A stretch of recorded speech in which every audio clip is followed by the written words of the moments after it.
नमस्कार प्यारे विद्यार्थियों, मैं हरिओम अहिरवार आप सभी का फिर से अपने जीनियस मैथ्स क्लासेज में हार्दिक स्वागत करता हूं, अभिनंदन करता हूं। और हमारी जो 10th की मैथमेटिक्स चल रही है उसमें प्रश्नावली 1.1 का अगला प्रश्न हमारे सामने है, क्वेश्चन नंबर 2 और एग्जाम्पल नंबर 2। देखिए, इनमें मैंने कुछ चीजें हाईलाइट कर रखी है। उदाहरण 2 क्या कह रहा है, दर्शाइए कि प्रत्येक धनात्मक समपूर्णांक 2q रूप का होता है तथा प्रत्येक धनात्मक विषम पूर्णांक 2q + 1 रूप का होता है। मतलब सम संख्या तो इस रूप में होती है 2q में और विषम संख्या 2q + 1 में होती है। ये हमें प्रूफ करना है। ऐसा ही एग्जाम्पल एक और दिया, क्वेश्चन दिया हुआ है कि धनात्मक विषम पूर्णांक 6q + 1 या फिर 6q + 3 या फिर 6q + 5 इस रूप का होता है। ये हमें प्रूफ करना है। इससे पहले हम जो पढ़ रहे थे उसमें हमने पढ़ा था कि यूक्लिड विभाजन प्रमेयिका की सहायता से दो संख्याओं का HCF निकालना, और उसी के जस्ट आगे ये नया पैटर्न आया है। ये भी यूक्लिड विभाजन प्रमेयिका से ही रिलेटेड है और उसी के अकॉर्डिंग हम इसका सॉल्यूशन करने वाले हैं। तो ध्यान से समझना, बहुत ही ज्यादा इंपॉर्टेंट क्वेश्चन है। हर बार बोर्ड की परीक्षा में इन दोनों में से एक क्वेश्चन इस प्रश्नावली से लगभग पूछा जाता है। ठीक है, तो ये काफी इंपॉर्टेंट सवाल है। चलिए पहले अपन उदाहरण को समझते हैं, और इस उदाहरण को समझने के लिए मैं पहले आपको इसकी थ्योरी समझा देता हूं कि सम और विषम होता क्या है। देखिए, आपने कभी भी छोटी क्लासों में 6 में 7th में 9th में जहां भी कहीं पढ़ा हो, वहां पे आपने संख्याओं के दो रूप पढ़े थे, एक सम होती है और एक होती है विषम। ठीक है, विषम संख्याओं में आपने पढ़ा होगा 2, 4, 6, 8, 10, 12 इस तरह से होती है। ठीक है, और विषम संख्याओं में आपने पढ़ा होगा 1, 3, 5, 7, 9, 11, 13 इस तरह से अनंत तक ये संख्याएं चलती रहती है। तो यहां से देखिए, आप एक जनरली अपन सोच के देखते हैं कि देखिए, मानना कि मेरे पास कोई एक q संख्या है। ठीक है, अब वो q क्या है, q पूर्णांक है। देखिए q क्या है, q कोई पूर्णांक है।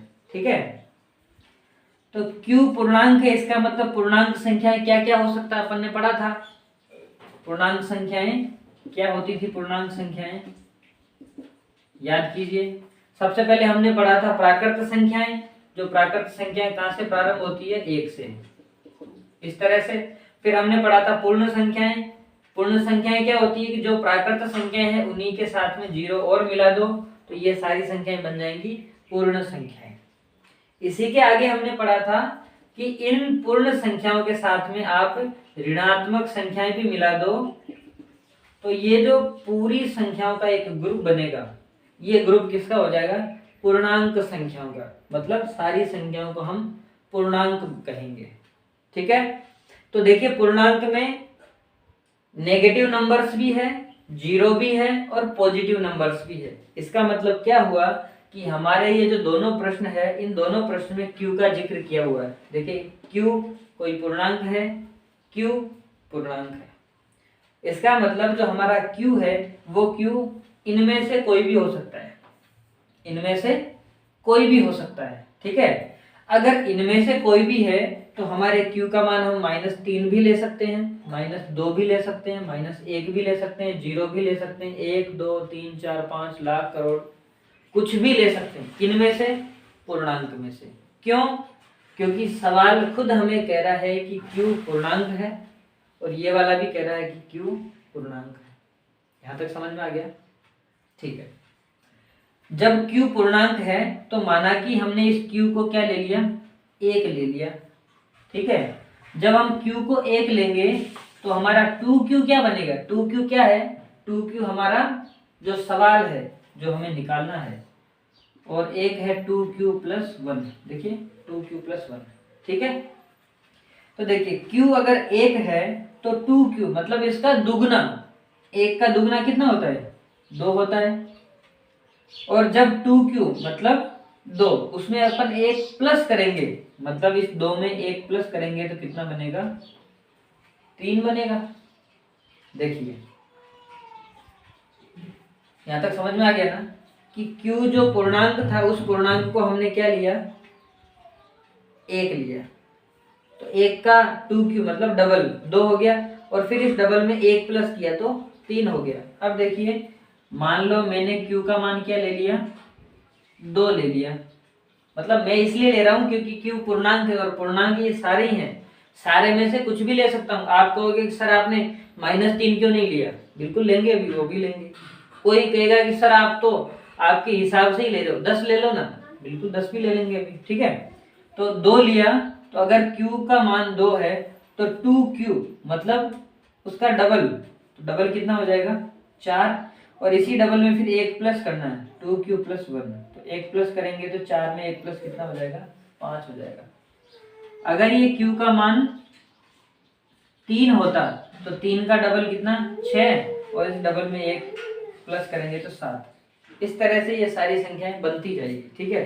चलिए 10 ले लीजिए, आपका 10 का अगर मन है तो 10 ले लो, तो 10 का डबल कितना हो जाएगा, 20, और 20 में 1 ज्यादा करेंगे मतलब प्लस करेंगे तो 21। 1 लाख होगा तो यहाँ हो जाएगा 2 लाख, और 2 लाख 1, ठीक है। इस तरह से हमने ये अभी कौन सी ली, धनात्मक संख्याएं ली। कौन सी ली, धनात्मक। क्यों ली धनात्मक संख्या, हमने माइनस वाली नहीं ली। क्यों नहीं ली, क्योंकि देखिए हमारा सवाल क्या कह रहा है कि दर्शाइए कि प्रत्येक धनात्मक समपूर्णांक, प्रत्येक धनात्मक समपूर्णांक 2q रूप का होता है तथा प्रत्येक धनात्मक विषम पूर्णांक 2q + 1 रूप का होता है। मतलब हमें धनात्मक धनात्मक पे ही चर्चा करनी, इसलिए हमने धनात्मक धनात्मक ही लिया है, ठीक है। अभी ऋणात्मक भी लेंगे। तो इससे क्या समझ में आ रहा है आपको, देखो कि q अगर पूर्णांक है, q क्या है, पूर्णांक है, तो 2q क्या बनेगा, 2 4 6 8 10 12 14 16 18 20 ऐसे बनेगा। और 2 4 6 8 10 ये वाली संख्याएं कौन सी है, देखो 2 4 6 8 कौन सी है, कौन सी है, ये सम है, सम है ना।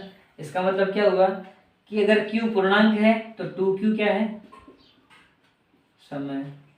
आगे ना बात समझ में, q अगर क्या है, q पूर्णांक है तो 2q क्या है, सम है। और 2q + 1 देखो 3 5 7 21 वगैरह वगैरह, ये ठीक है, 3 5 7 9 इस तरह से। ये कौन सी है, ये विषम है, विषम है ना। इसका मतलब ये जो सवाल हमें कह रहा है, ये जो उदाहरण हमसे सिद्ध करवाना चाह रहा है, प्रूफ करवाना चाह रहा है, वो यही चीज प्रूफ करवा रहा है, ठीक है। अब इसको हम अपने गणित की भाषा में कैसे प्रूफ करेंगे, ये तो था एक जनरली, मतलब आपको दिमाग में समझाना कि किस तरह से ये चीज होती है, ठीक है। कि q अगर कोई भी पूर्णांक है तो उसका डबल करेंगे तो सम बनेगा, और उस डबल में 1 प्लस करेंगे तो विषम बनेगा, ठीक है। यानी कि 2q सम होता है और 2q + 1 विषम होता है। चलिए तो आप एक काम करिए, पहले इस पार्ट को आप नोट डाउन कर लीजिए, फिर मैं इसको मिटा के जो अपनी गणित की भाषा है उस गणित की भाषा में इसको अपन यूक्लिड विभाजन प्रमेयिका से हल करते हैं। समझते हैं अपन इसको आगे। इसको आगे हल करने के लिए हम क्या करेंगे, 2 चीजें मानेंगे, ठीक है। क्या मानेंगे कि माना कि कोई धनात्मक पूर्णांक, कौन सा पूर्णांक, धनात्मक पूर्णांक a है, क्या है, a है। एक चीज तो ये मान ली, तथा एक दूसरी संख्या अपन ने मानी b, और वो b क्या है, b 2 है। b का मान हमने 2 माना। 2 क्यों माना, क्योंकि 2 क्या है, 2 सम संख्या है, और 2 से 1 बढ़ाएंगे तो 3 क्या बन जाएगा, विषम संख्या बन जाएगा।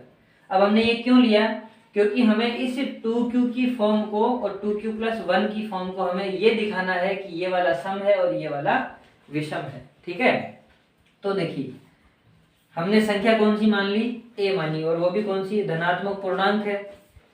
तो जब a जो हमने मानी है वो धनात्मक पूर्णांक है, तब यूक्लिड विभाजन एल्गोरिथम प्रमेय से क्या होगा भाई, यूक्लिड विभाजन एल्गोरिथम प्रमेय से क्या हो जाएगा, a बराबर बी क्यू प्लस आर, यही होता है ए बराबर बी क्यू प्लस आर। ठीक है, अब देखिए ए बराबर ये हो गया, जब हम इसमें b का मान क्या रखा था हमने, 2 रखा था ना, b की जगह अपन 2 रख देंगे तो ये क्या बन जाएगा, 2q बन जाएगा और प्लस r बन जाएगा। तो समझ में आया हमने b का मान 2 क्यों लिया था, क्योंकि हमें 2q बनाना था, है ना। तो 2q बन गया ना, तो हमारी वो जो संख्या थी वो किस रूप में आ गई, यूक्लिड फॉर्म में आ गई। जब यूक्लिड फॉर्म में आ गई, अब इस संख्या को हमें अगर 2q बनाना है तो r का मान क्या हो जाएगा, 0।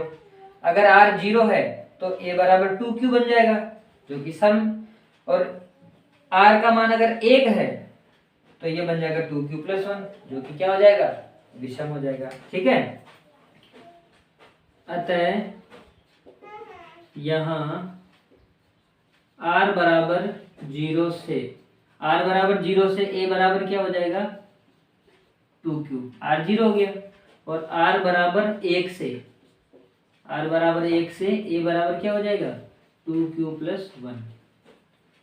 आगे इसी के आगे लिखेंगे जो कि 2q एक धनात्मक समपूर्णांक है, धनात्मक समपूर्णांक है, तथा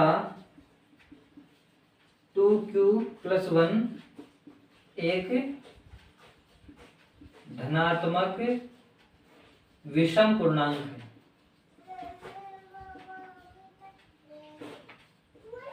ठीक है, ये अपना पहले का सॉल्यूशन हो गया।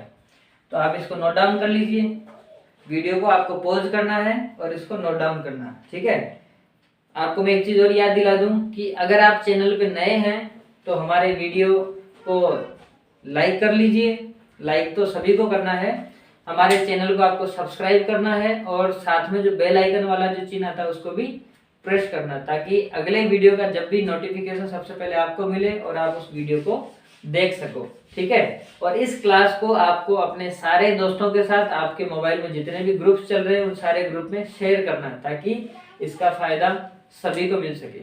ठीक है, तो चलिए आप इसको नोट डाउन कर लीजिए, मैं अगले क्वेश्चन को लेता हूं। चलिए क्वेश्चन 2 देखिए, क्वेश्चन 2 क्या कह रहा है, इसी टाइप का एक एग्जाम्पल और है, एग्जाम्पल 2 के बाद में एग्जाम्पल 3, उसको भी अभी मैं लूंगा, इसके बाद में लूंगा ना। तो देखिए इस एग्जाम्पल में हमें 6q प्लस 1 और 6q प्लस 3, 6q प्लस 5, इसको हमें क्या दिखाना है, धनात्मक विषम पूर्णांक दिखाना है। ठीक है, चलिए इससे पहले यार अपन वो एग्जाम्पल ही ले लेते हैं। ठीक है, तो एग्जाम्पल ही ले लेते हैं अपन।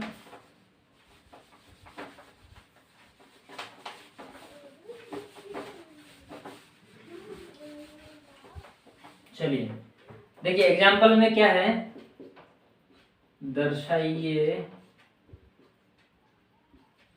कि प्रत्येक धनात्मक विषम पूर्णांक 4q, सॉरी मैं देख लेता हूं बुक में दिमाग,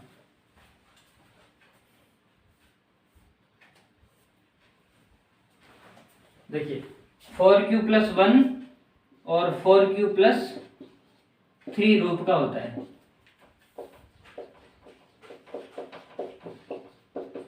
ठीक है, इसको मैंने इसलिए पहले लिया क्योंकि देखिए ये 4 तक है, इसके आगे 6 आ रहा है, इसलिए 4 के आगे अपन 6 पढ़ेंगे तो जल्दी समझ में आ जाएगा आपको। ठीक है, तो देखिए इसका हल लिखते हैं अपन, तरीका अपना वही है। क्या मानेंगे इसके लिए अपन, माना कि कोई धनात्मक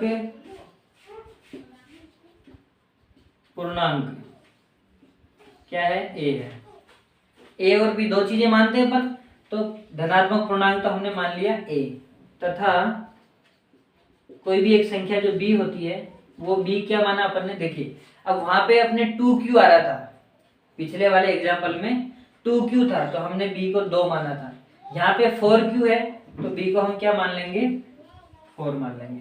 बात आ गई समझ में?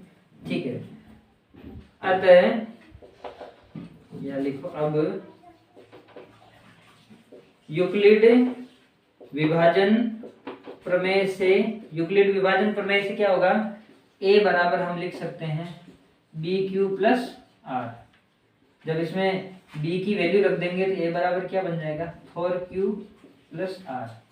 अब देखिए अगर ये b की वैल्यू 4 है तो जो हमारा r रिमाइंडर बचता है वो रिमाइंडर कितना हो सकता है, 0 या फिर 0 से लेकर b तक। हमने एक कंडीशन पढ़ी थी जब यूक्लिड विभाजन में अपने पूर्णांक पढ़ा था, तब क्या पढ़ा था परिमेय संख्या में कि ये जो r है इस r की वैल्यू 0 या 0 से बड़ी, मतलब ऐसे लिखा था हमने 0 के बराबर या 0 से बड़ा और b से छोटा कौन होता है, r होता है। r की वैल्यू 0 या 0 से बड़ी और b या b से छोटी होती है, मतलब b से छोटी होती, b नहीं होती, b से छोटी होती, ठीक है। तो यहाँ पर जो हमारा r है, चूंकि r बराबर 0 हो सकता है, 0 से बड़ा 1, 2 और 3, लेकिन 4 नहीं होगा। क्यों? क्योंकि 4 तो हमारा क्या है, b है, तो b का मान 4 नहीं होगा, 4 से छोटा। तो 4 से छोटा 3 हो सकता है, 2 हो सकता है, 1 हो सकता है, 0 हो सकता है, ठीक है। अगर r का मान अगर ये है 4, तो हमारी ये जो a है, इसलिए a बराबर क्या क्या बन सकता है, देखो अगर r का मान 0 होगा तो a क्या बन जाएगा 4q बन जाएगा। अगर r का मान 1 होगा तो यहाँ पे 4q प्लस 1 बन जाएगा, क्या बन जाएगा 4q प्लस 1। अगर हमारे r का मान 2 है तो ये क्या बन जाएगा 4q प्लस 2। अगर हमारे r का मान 3 है तो ये क्या बन जाएगा 4q प्लस 3। समझ में आ रहा ना? देखिए दोबारा बताता हूँ, हमने ये इस तरह से लिखा तो यहाँ q के साथ में क्या आता है b आता है, और b की वैल्यू कितनी 4। तो हमारा जो r है ना वो b से छोटा ही रहता है। क्यों? क्योंकि अगर इस r का मान b जितना ही हो जाएगा तो जब हम भाग लगाते हैं यूक्लिड प्रमेय में तो भाग तो एक बार वापस चला जाएगा ना। देखिए जैसे मान लीजिए 5 में मैं 2 का भाग लगा रहा हूँ तो कितनी बार जाएगा, 2 बार, 2 दूनी 4 और 1 बच गया, तो ये रिमाइंडर कितना बचा 1। बताओ ये रिमाइंडर 2 बच सकता है क्या? b का मान यहाँ पे क्या 2 है, ये a और ये b और ये q और ये r। तो देखिए a का मान 5 है और b का मान कितना है 2, तो b का मान यहाँ पे 2 है, तो ये r कभी 2 बच सकता है क्या? नहीं बचेगा। क्यों? क्योंकि अगर ये 2 बचेगा तो वो तो भाग तो फिर जा रहा है, तो यहाँ पे 2 से कम ही बचेगा ताकि भाग नहीं जा सके, ठीक है। तो यहाँ पे 2 बचने का मतलब क्या, यहाँ पे 6 होना चाहिए, और अगर यहाँ पे 6 होगा तो 2 का भाग तो 3 बार चला जाएगा, तो फिर 0 बच जाएगा। आ गया ना समझ में? तो जितना अपना भाजक होता है, जो b होता है, उसके बराबर कभी नहीं बचता, उससे कम ही बचता है। मतलब r का मान अगर यहाँ पे b 4 है तो 4 से कम रहेगा, कम रहेगा तो देखो 3 रह सकता है, 2 रह सकता है, 1 रह सकता है, या फिर 0, कुछ भी नहीं रहे, ठीक है। तो अगर r का मान 0 है तो यहाँ 0 रख देंगे, तो ये 0 हो जाएगा तो क्या बचेगा, देखिए ये 0 हो जाएगा तो क्या बच जाएगा 4q बच गया, ये 4q। अगर यहाँ r का मान 1 हो गया, अगर r का मान 1 हो गया तो देखो 4q प्लस 1 बन गया। अगर यहाँ पे r का मान, ये जो r है इसका मान अगर 2 होगा तो r का मान 2 रख देंगे तो 4q प्लस 2 ये वाला बन गया। अगर r का मान 3 है 4q प्लस 3 ये वाला बन गया। आ गई ना बात समझ में? तो इससे 4 चीजें जनरेट होके आई है, ठीक है। अब देखिए इन चारों चीजों में अगर इसमें अपन 2 का भाग लगाते हैं तो 2 का भाग चला जाएगा। देखिए 2 का भाग लगाएंगे इसमें, 2 का भाग लगाएंगे इसमें, 2 का भाग लगाएंगे इसमें, 2 का भाग लगाएंगे इसमें, तो इसमें 2 का भाग लगाएंगे तो 2 दूनी 4, 2 से ये कट जाएगा और यहाँ क्या बच जाएगा 2q बच जाएगा। फिर इसमें भाग नहीं जाएगा, इसमें फिर से भाग चला जाएगा, 2 से कटेगा तो यहाँ पे 2q और इस 2 में 2 का भाग लगेगा तो 1, और फिर यहाँ नहीं जाएगा। इसका मतलब क्या हुआ, देखिए याद करिए सम संख्या में हमने क्या पढ़ा था कि जिन संख्याओं में 2 का पूरा पूरा भाग जाता है या फिर जिनके इकाई का अंक 0, 2, 4 से 8 हो तो उन्हें हम क्या कहते हैं, सम कहते हैं। अब यहाँ पे देखिए इकाई का अंक 0, 2, 4, 6, 8 ऐसा तो दिख नहीं रहा, क्योंकि ये संख्याएं अलग रूप में लिखी हुई है। जब संख्याएं अलग रूप में लिखी हुई है तो हम किससे चेक करेंगे? 2 का भाग देके चेक करेंगे। तो 2 का भाग हमने देके देखा तो इसमें तो भाग चला गया, इसका मतलब क्या हुआ? ये वाली संख्या सम है ना। जब ये संख्या सम है तो इससे 1 बढ़ाएंगे तो फिर विषम आती है, विषम ही आएगी ना। जैसे देखिए 2 सम है तो 2 में 1 बढ़ाएंगे तो 3 विषम आ गया, फिर 3 में 1 बढ़ाएंगे तो 4 सम आ गया, फिर 4 में 1 बढ़ाएंगे तो 5 विषम आ गया। यानी कि 1 सम फिर 1 विषम फिर सम फिर विषम, इस तरह से एक एक आगे बढ़ती रहती है। तो जब ये 4q में 2 का भाग चला गया तो 2q बचा, इसका मतलब ये सम है। तो ये वाली कौन सी है? विषम है। फिर से ये वाली सम और ये वाली विषम। आ गया ना समझ में? तो हमें तो कौन कौन सी दिखानी थी? 4q+1 और 4q+3, ये वाली विषम दिखानी है। तो 4q+1 विषम आ रही है, 4q+3 विषम आ रही है ना? बिल्कुल आ रही है। तो यही चीज हमें दिखानी थी, लेकिन ये तो हुआ राठौड़ी मेथड। इसको अब हम गणित की भाषा में लिखेंगे। देखिए गणित की भाषा में कैसे लिखेंगे?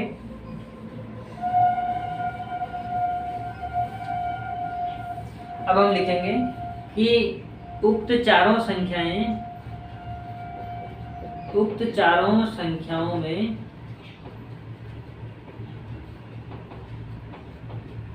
कौन कौन सी? 4q+1 व 4q+3 2 से विभाजित नहीं होती है, 2 से विभाजित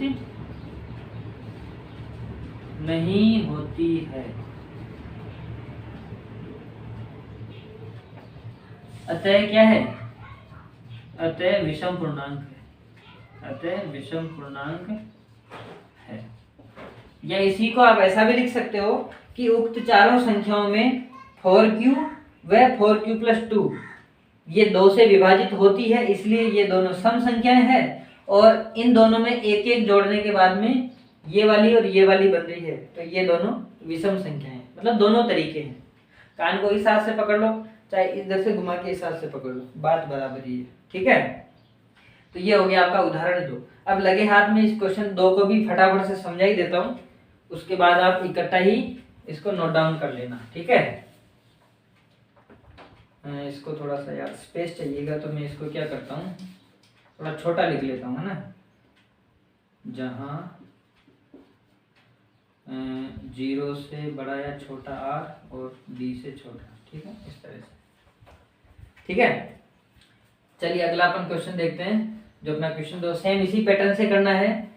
इसका हल लिखेंगे, माना कि कोई धनात्मक पूर्णांक a है, धनात्मक पूर्णांक a ले लिया, तथा जो हमारी दूसरी संख्या होती b को इस बार क्या लेंगे बताओ? 2 लेंगे, 4 लेंगे, 6 लेंगे, 5 लेंगे, 6 लेंगे। क्यों? क्योंकि हमारी जो संख्या हमें दर्शानी है उनमें 6 आ रहा है ना, तो क्या ले लेते हैं हम? 6 ले लेते हैं, b बराबर 6। ठीक है, इसलिए या फिर अब यूक्लिड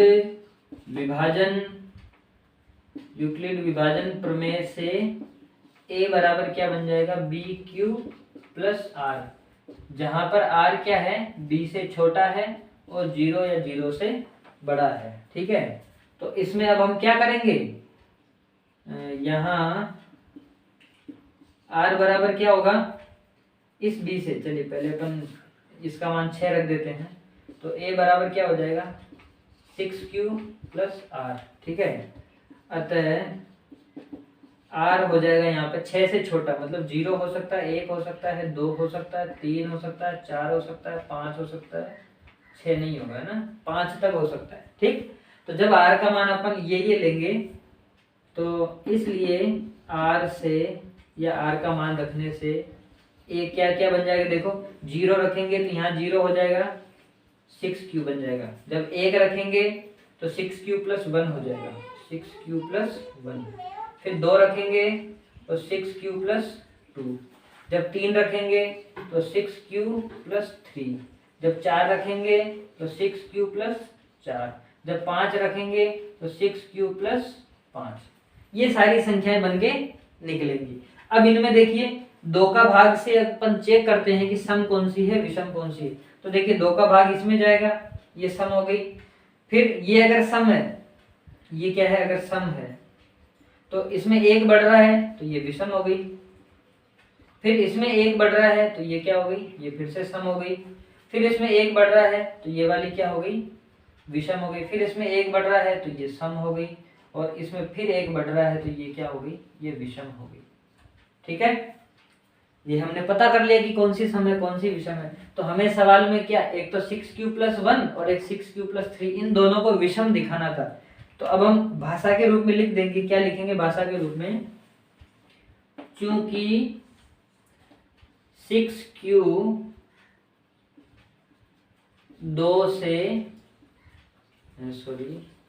6q संख्या 2 से विभाजित है, इसलिए 2q क्या हो गई, सम संख्या हो गई। 2q क्या हो गई, सम संख्या। जब 2q सम संख्या हो गई, अतः 2q + 1 एवं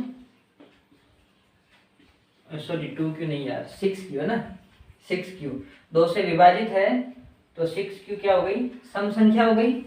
और जब सम संख्या हो गई 6q, तो 6q + 1 और 6q + 3, 6q + 3 क्या हो जाएंगी, विषम हो जाएंगी, विषम पूर्णांक हो जाएंगी। ये हमारा सवाल प्रूफ हो गया।